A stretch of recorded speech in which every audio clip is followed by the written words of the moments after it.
बुनियादें रखी जा रही हैं। इसके खादिम दुनिया का नया स्ट्रक्चर बना रहे हैं। वो एक नया दौर लेकर आ रहे हैं, एक नया सिस्टम, एक नया वर्ल्ड ऑर्डर। 1945 में दूसरी आलमी जंग के खात्मे से लेकर 1979 में सर्द जंग के इख्तिताम तक हमारा एक ही आलमी तनाजुर था। रिपब्लिकन और डेमोक्रेटिक पार्टी के सदर हैरी ट्रूमन से जॉर्ज बुश तक आजादी के लिए जद्दोजहद करते रहे। उनके मकासद में अमेरिका को ताकतवर बनाना, मिडिल क्लास के लोगों को सेहतमंद रखना, गुर्बत का खात्मा और दुनिया से कम्युनिज्म को निजात दिलाना शामिल थे। 1979 और उसके बाद सदर बुश ने भी मेरी तरह न्यू वर्ल्ड ऑर्डर की इस्तिलाह को बार बार इस्तेमाल किया।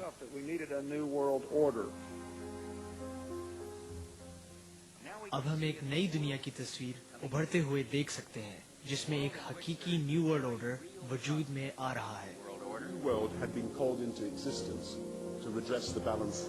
एक नया वर्ल्ड ऑर्डर कायम करने का मकसद पुराने ऑर्डर में बैलेंस कायम करना था। 1990 में पुराना ऑर्डर सर्द जंग के खात्मे के साथ ही खत्म हो गया और लोगों ने नए वर्ल्ड ऑर्डर की बातें शुरू कर दी। इनके कहने का मतलब ये था कि एक नया सियासी वर्ल्ड ऑर्डर वजूद में आ रहा है। इस वक्त लोगों ने ये इदराक ना किया कि दुनिया में ग्लोबलाइजेशन इतनी तेजी से दुनिया को तब्दील करके रख देगी और लोगों की जिंदगियां तब्दील हो जाएंगी। अब हम पर यह हकीकत आश्कारा हो रही है कि फौजी कुव्वत के साथ साथ इक्तिसादी ताकत ने भी ग्लोबलाइजेशन से होने वाली तब्दीलियों में अहम रोल अदा किया है। अब हमारे सामने मौजूदा और आइंदा नस्लों के लिए न्यू वर्ल्ड ऑर्डर कायम करने का मौका मौजूद है। एक ऐसी दुनिया जिसमें जंगल का कानून ना हो, बल्कि कानून की हुक्मरानी हो और ये कानून अक़वाम आलम के लिए ज़ाब्ता कायम करे, जिसके बाद अक़वाम मुत्तहिदा एक ऐसा इदारा बन सकेगा जो आलमी अमन कायम करने में अहम किरदार अदा कर सकेगा।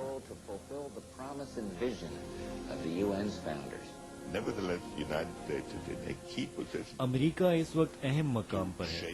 बुश की सदारत के बाद एक न्यू वर्ल्ड ऑर्डर तश्कील पाएगा।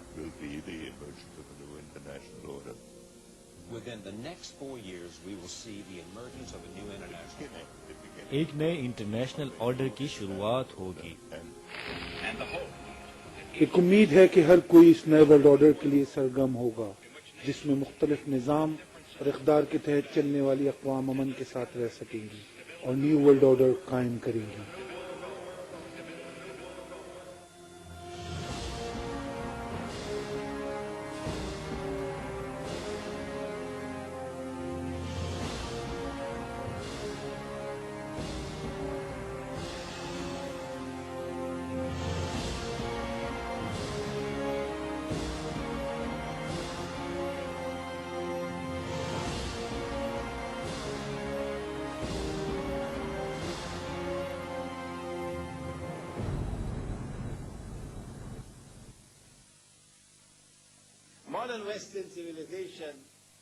क़यामत के बारे में जदीद मगरबी तहजीब का एक गैर तहरीर शुदा ख्याल है, जिसका ताल्लुक मुकद्दस सरजमीन से वाबस्ता है। मॉडर्न मगरबी मजहब में एक अदाकार काम कर रहा है।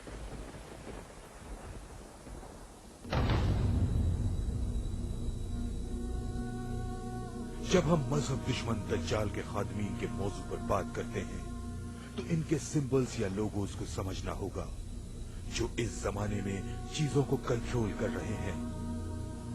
आज के दौर में सबसे ज्यादा इस्तेमाल होने वाला symbol royal coat of arms है। ब्रिटिश कॉलेज ऑफ हेरल्ड्री ने आज से 500 साल कबल एक गाइडलाइन के तहत रॉयल कोट ऑफ आर्म्स का डिजाइन बनाया था।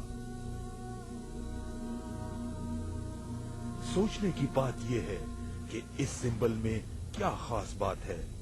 सबसे पहली बात तो यह है कि रॉयल कोट ऑफ आर्म्स और बरतानिया का ताल्लुक अबरानी नस्ल से वाज़े होता है।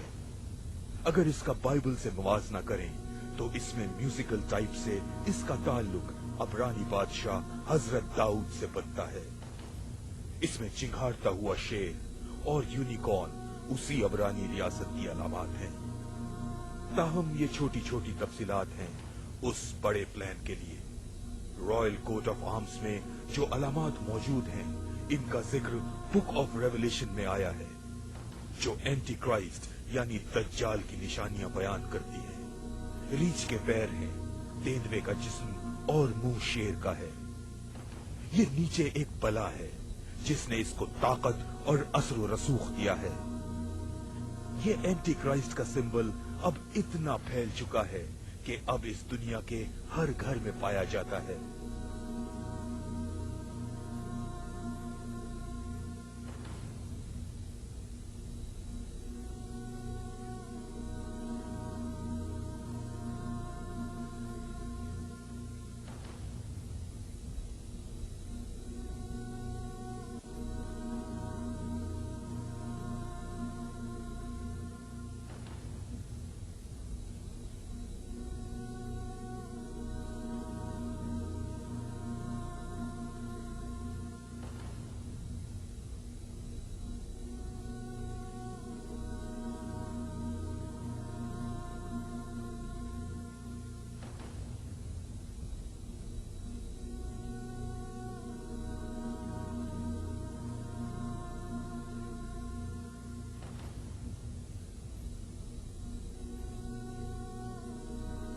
मैं पहुंचा, मैंने देखा और मैंने फतह कर लिया। हम इसको क्या समझें? क्या कहानी यहीं पर खत्म हो गई? अभी और बहुत कुछ बाकी है। We're talking about a clique, an elite group, whose religion हम इस वक्त एक बड़े ग्रुप की बात कर रहे हैं। Illuminati. इस ग्रुप का मजहब ओल्ड टेस्टिमेंट हरगिज नहीं है। ये तो इल्यूमिनाई यहूदियों अरबपति सहूनियों का ग्रुप है, जो न सिर्फ अमेरिका को कंट्रोल करता है, बल्कि दूसरी बड़ी सुपर पावर रूस और मशरिक वस्ता को इसराइल के जरिए कंट्रोल कर रहा है। इसराइल के पास 400 एटमी हथियार, केमिकल और बायोलॉजिकल हथियारों का जखीरा है। ये लोग अक़वाम मुत्तहिदा के जरिए यूरोपी दुनिया को कंट्रोल कर रहे हैं। And they control the whole world through the